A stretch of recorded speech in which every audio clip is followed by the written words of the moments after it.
You can help and support Ostium by visiting our Patreon page at patreon.com/ostiumpodcast, where you can get access to mini episodes, original music, and transcripts of each episode featuring an original cover and illustrations, plus access to new episodes a week before regular release.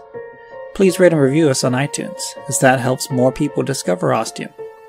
And finally, thanks for your support. Team Ostium loves making this podcast, and we're really happy to find out you enjoy listening to it. And now, Episode 9, Avalon.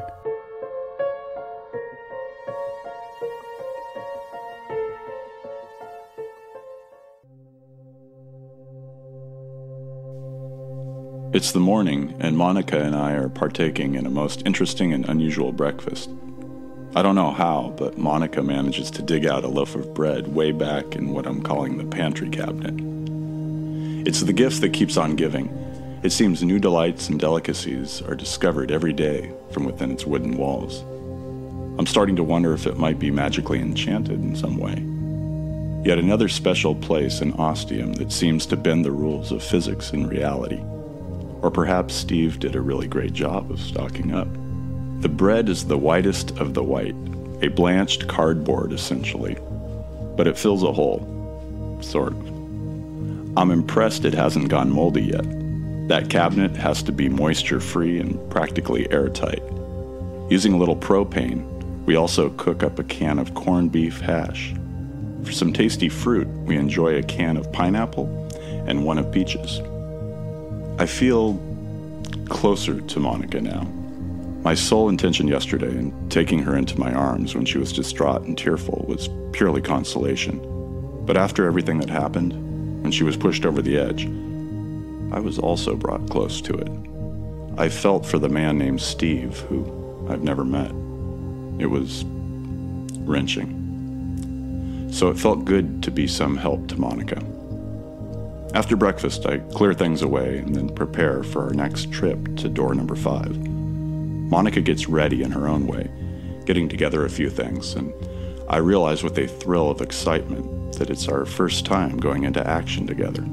Indulge me to be a geek for a little bit, but here we are in a secret town that no one else really knows about that leads you to different places in time. And here we are, suiting up, so to speak, and getting ready to pass through another one of these special doors. Okay, done geeking out. For now. Monica has the door open, and I'm out in the fresh morning air before she can say Ostium, and after about 5 steps, I stop dead in my tracks with an elongated, My Cape Crusader walks by and says, "Follow me." I dutifully follow behind. Someone forgot to check the location of door number 5, and that's why there's 2 of us. And that's why there's no I in team. And that's why I'm really happy to have Monica here with me. Because she's a lot smarter than me.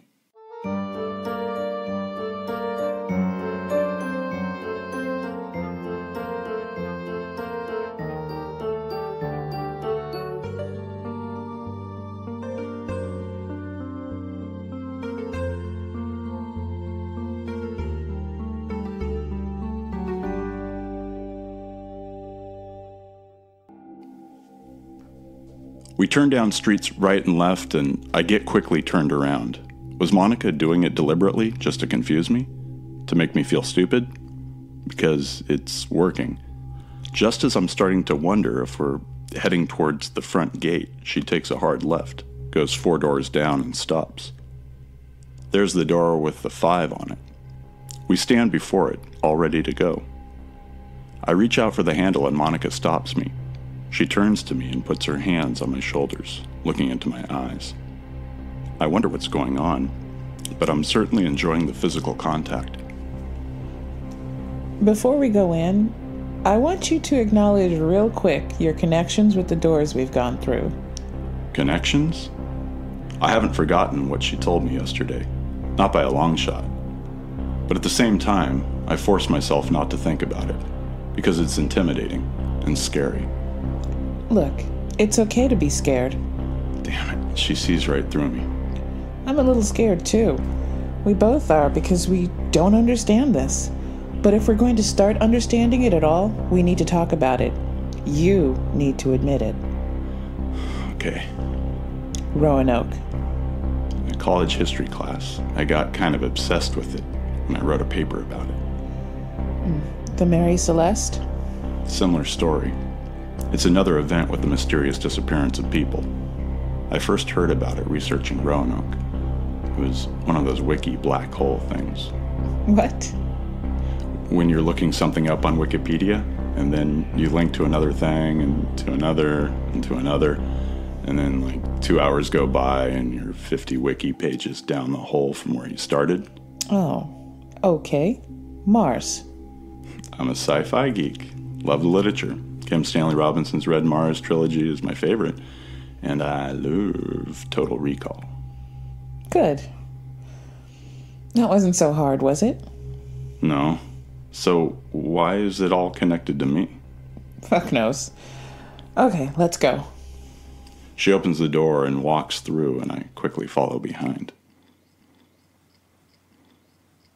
Stepping through the doorway and across the blackness that could be a quick step across time or a mighty leap across a chasm where one could easily be lost forever, I look out at another clear and beautiful day.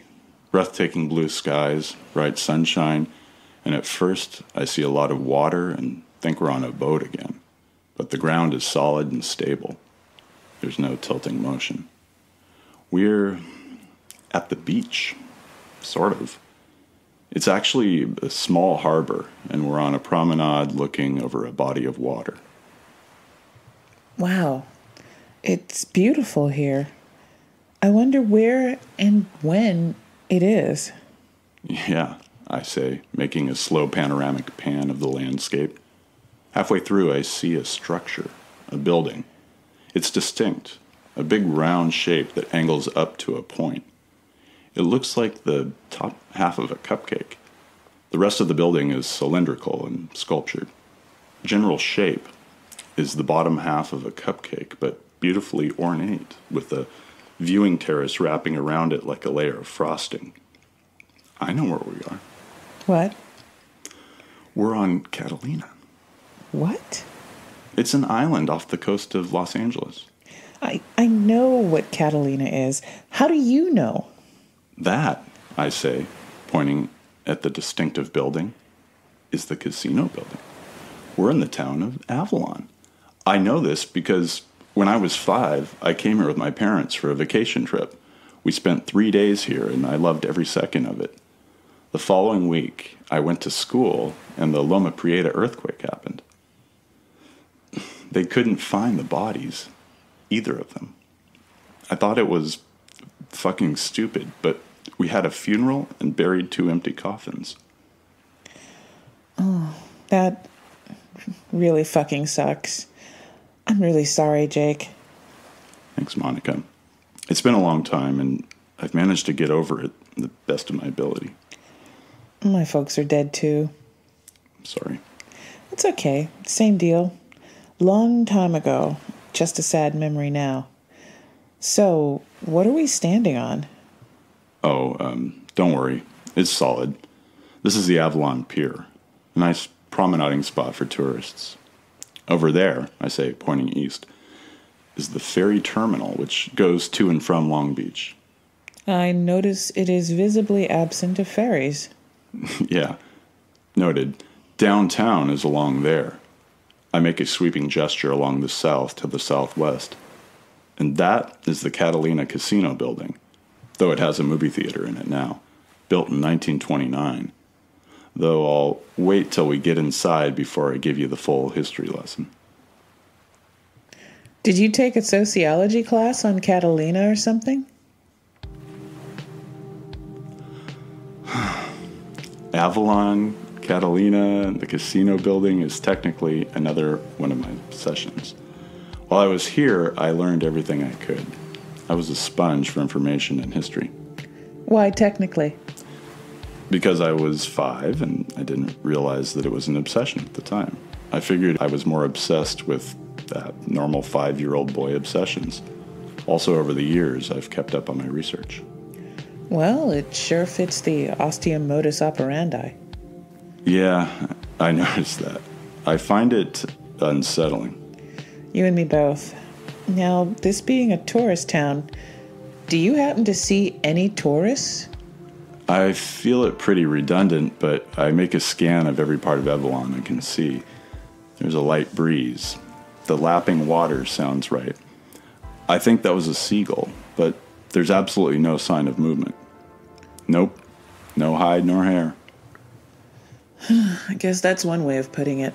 Okay, so we've got a place you know well, a historical building you're obsessed with, no sign of people. Just running down the old Ostium checklist here, which leads us to the blackness. I turn and look out to sea, finding Monica doing the same thing. A silence passes between us. Okay, I see no blackness. It's clear open sea out here. I think that's because I've been concentrating. As soon as I stepped through, I made part of my mind focus on the blackness, focus on keeping it at bay, away from here. And I think it's working, somehow. You are just full of surprises, aren't you? Yeah, I say with an impressed smile on my face. I don't know how long it's going to work or hold or whatever, but we've got some time, more than usual. Okay, good. So where do we go from here? Do we partake of some sightseeing? In a way. We're going to head down through town just to be sure we're all alone, and then we're going to the casino building. Because you haven't seen it since you were a kid and you want to get your kicks? No, I say, sounding a little peeved. Because I can feel that's where the artifact is.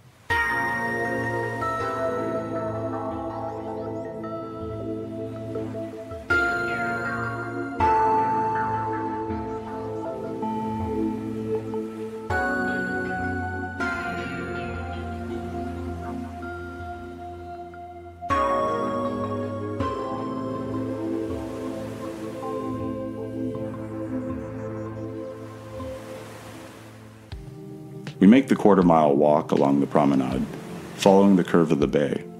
On the right is an inviting beach and cool blue waters. On the left, storefronts, restaurants, and streets. It's downright eerie with not a single person around. That's when my brain starts cogitating, analyzing the situation. What's different here? We've established my connection to this place. It was glaringly obvious, really. And there are no people. No one in sight anywhere. Still following the pattern. The blackness hasn't started yet, but I can feel it. Like the buildup of an oncoming storm. As it gets stronger, I dedicate more of my focus, my concentration to it. I know it's going to hit a breaking point, not too long from now, and then we'll start doing its thing. I'm quite amazed I'm able to do it. It really isn't that hard to necessarily do, but the pressure's building, and it'll start coming for me soon. And yet, something's not right. I can't quite put my mental finger on it. The fact that my brain is churning over what I'm seeing, what things look like, tells me something's amiss, off kilter.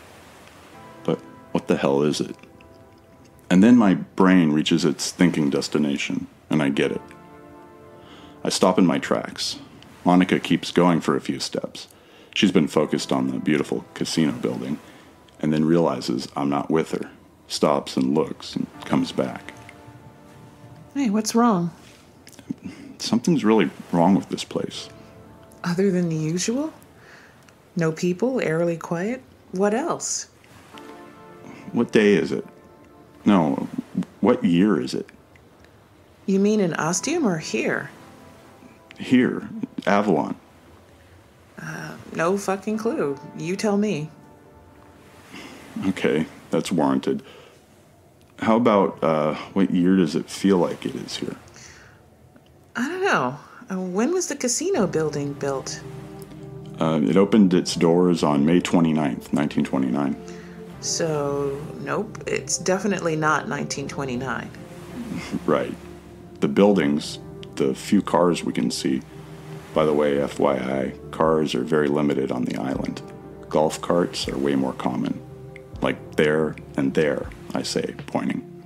So, what year is it here? She stares at me, then she crosses the road, no traffic to worry about, and stops in front of a store window. I soon join her. It's a clothing boutique called Seashore Angels. There are mannequins in the window, one in a vibrant green dress, the other an elegant maroon gown. Behind are racks of different types of clothes, tops, shirts, pants, skirts, dresses. In the back corner, I can see a section dedicated to shoes. It's modern. I nod. Yep, contemporary. I'd even go so far as to say it's the current year here. I could imagine anyone wearing just about any of those clothes and not feeling out of style or old-fashioned. Or looking like they're in Back to the Future, too. That brings a smile to my face. She makes great references. It's definitely something I really like about Monica. Though they'd need some serious moolah or deep credit cards to afford most of this shit. Indeed. So, if it's this year, why is there a door leading to it from Ostium? We've only gone deep into the past or the future so far. Doesn't mean it can't happen. I nod, take my time, parsing her words. True, but the places we visited so far, the ones in the past, they actually happened. There's historical evidence and sources. The one on Mars, obviously, is a different can of fish. I think you mean a different spot on the map. She winks at me when she says this. I don't miss that it was on Mars. She'd given me that same saucy wink before she went through the door back to Ostium. Is she flirting with me? Okay, focus, Jake. Yeah, I say, smirking back. So, if this is Avalon, Catalina, in the current year of our Lord, has this actually happened? Have the people of Avalon, the people of Catalina, disappeared? She stares at me, eyes widening. Holy shit. She's looking into the boutique again and takes a deep breath. Why couldn't you have just said that to begin with, instead of asking me the year and all that shit? That's not really the way I work. So I've noticed. Then she turns around and starts walking back to the promenade. Come on, Hitchcock. I follow, with a smile on my face.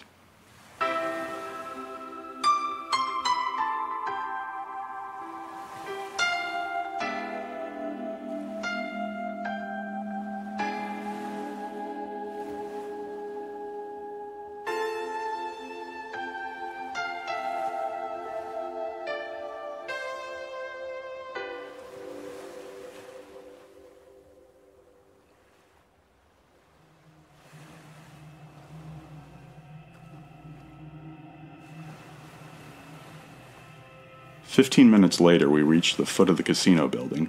I'm sweating heavily.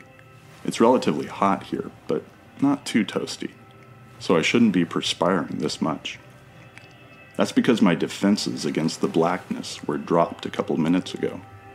For the last 10 minutes, we've been walking in silence as I focus all my energy and willpower on keeping whatever the hell that onyx doom actually is at bay.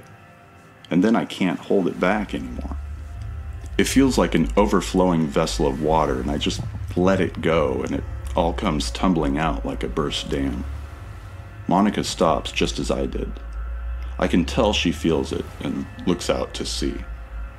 I see the distant line of blackness now. It's growing, just like it usually does. We walk faster after that. For a millisecond, I wonder what we're going to do if all the doors are locked. But it pulls open easily enough. As we step inside, I turn on my tour guide voice, even though I've never had an aspiration to be one. The Catalina Casino opened its doors for the first time on May 29th, 1929. Designed by Sumner A. Spalding and Walter Weber, it was built under the direction of William Brinkley Jr., with a price tag amounting to $2 million. It was one of the first completely circular buildings of its kind. The styles are a combined Art Deco and Mediterranean revival. The building is 12 stories high.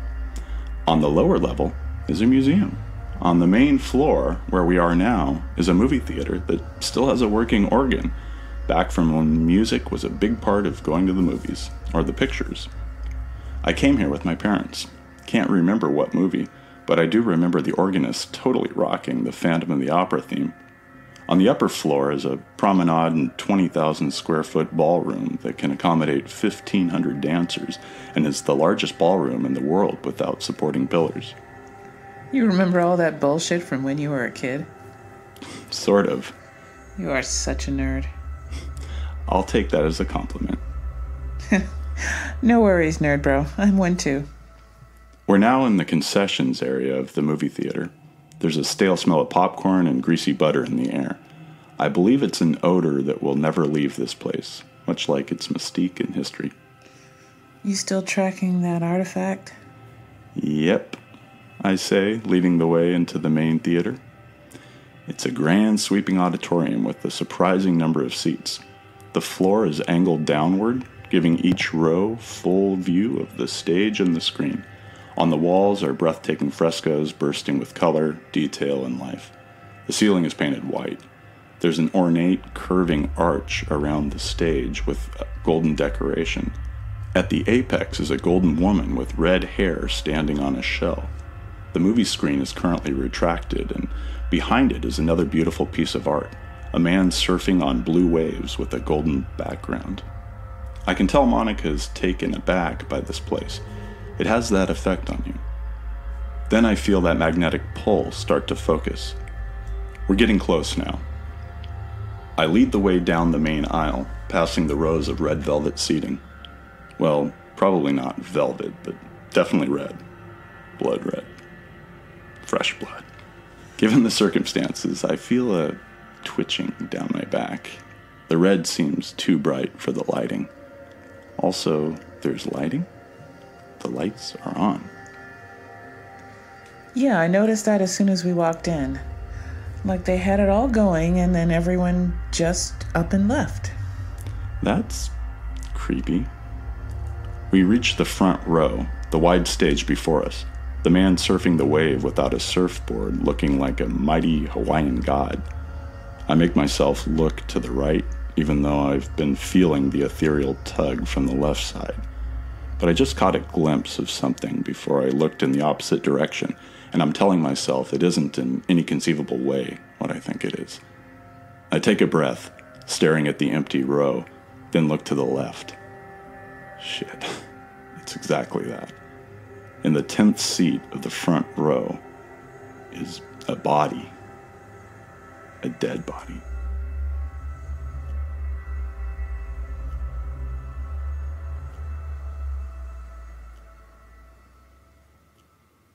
I take a few steps toward the body and stop.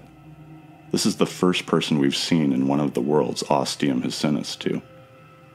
Now, I'm not certain that the man is dead, but there's no indication of life or movement. That's when Monica starts running to the man. No. Oh no. No, no, no, no, no.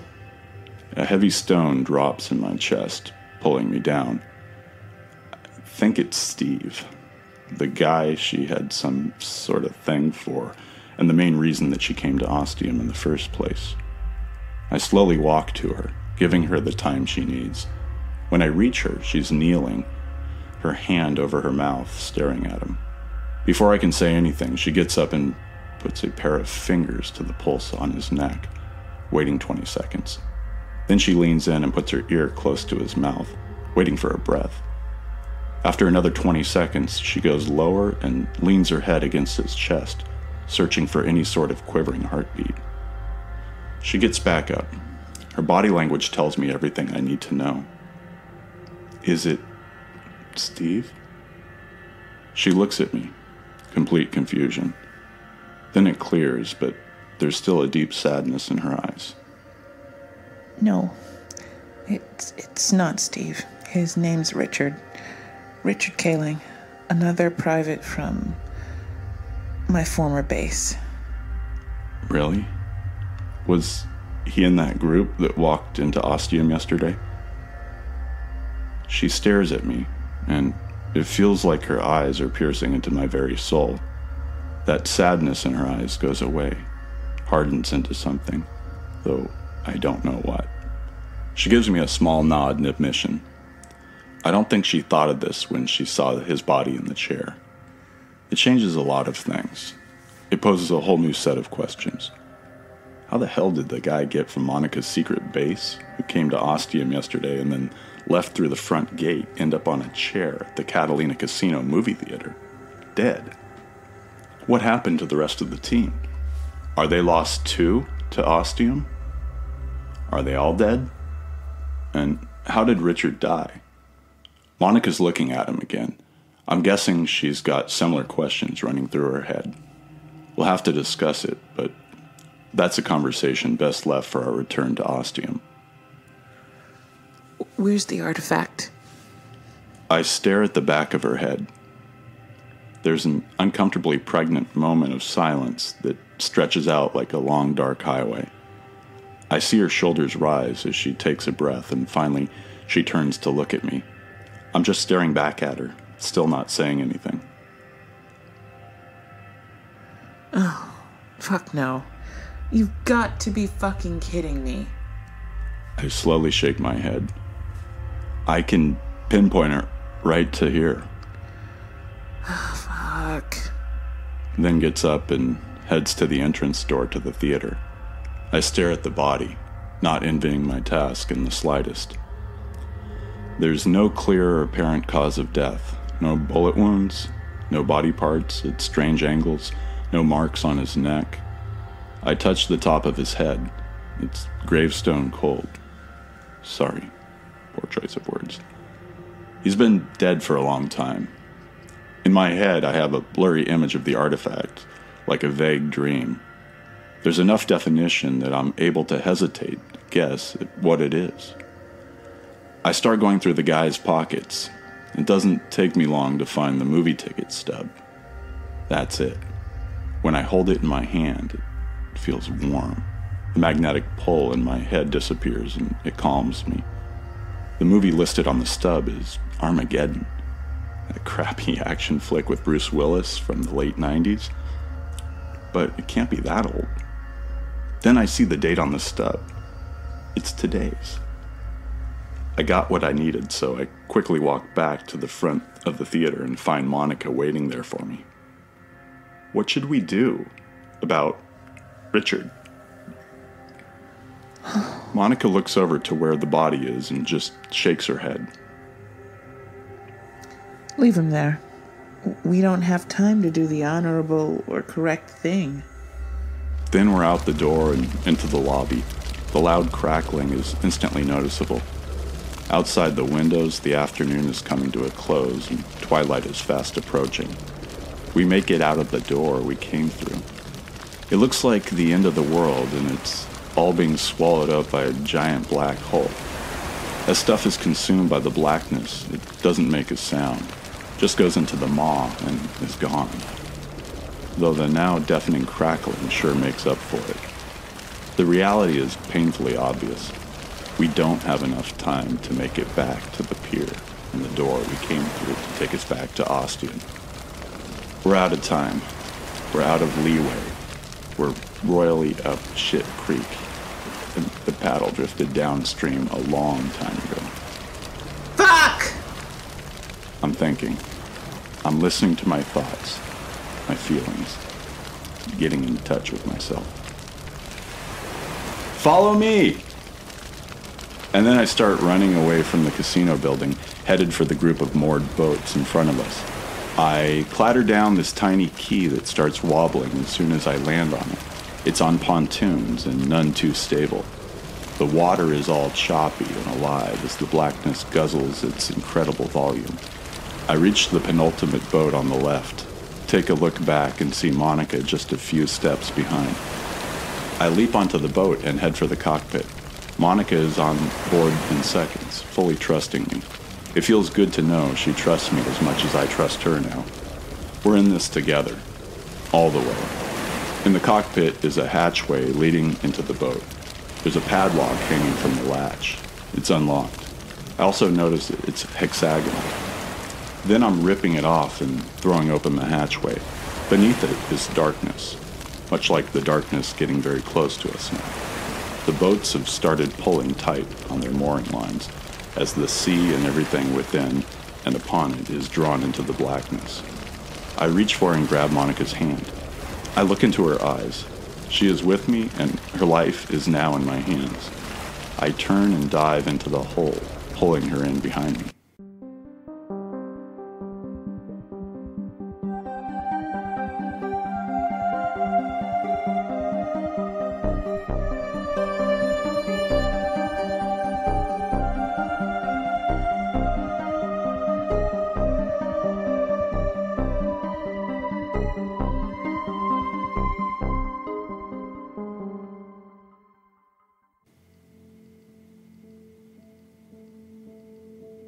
We crash land onto the street in Ostium. The door closes by itself behind us, sealing the darkness behind the fifth door forever. We gingerly get up, check to make sure we're each okay, then make our way back to the clock tower. Back inside, I'm standing by the map table. I'm looking at Monica, and she comes up beside me. I know she wants to rest, to chill out, to make a real strong cup of tea and probably have something to eat. But I want to get this out of the way first. It's important, because I think something is going to happen, something big. I scrutinize the map for 30 seconds and feel Monica become impatient with me. I look up at her. There's no number 6. She stares at me, not getting it at first. Then her eyes widen. She makes a more thorough search, only needing to skip past the few golden numbers. The rest she checks over individually. You're fucking right. What the hell? I shrug. Ready? The nod is all I need. I pull the ticket stub from my pocket and place it on the number 5. The light instantly appears, enshrouds the stub and sucks it in like a hungry carnivorous plant. Then there's a pristine-looking gold 5 sitting there. Seconds click by. I start to think maybe that's it, and we can have a snack and some tea after all. Then a low rumbling begins and builds. It seems to be coming from beneath the map table, welling upwards like a volcanic eruption. Then we watch as the table itself starts vibrating, swaying a little from side to side. I hadn't checked before, but I was pretty sure the table was solidly bolted to the floor. It makes me think of the movie Jumanji. The crescendo builds, coming up, and then reaches the table. Before our very eyes, we watch the 5 golden numbers light up with a more brilliant golden color. Then a white line.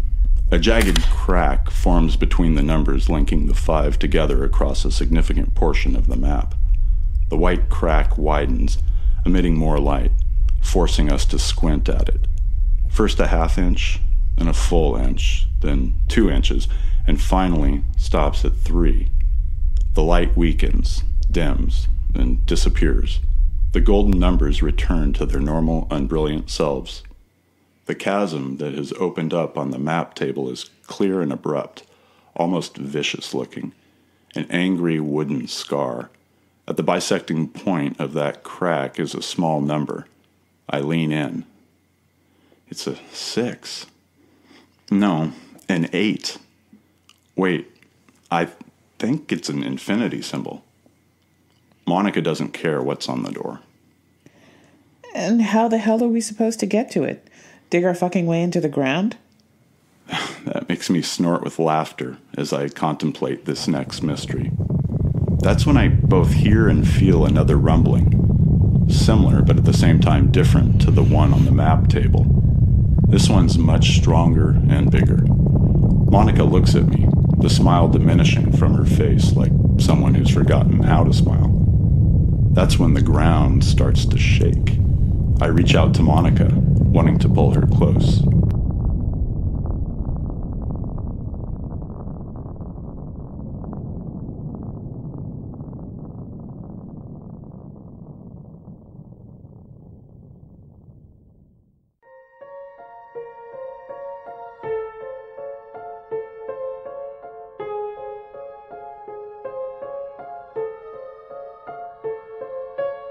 This episode was written and produced by Alex C. Telander.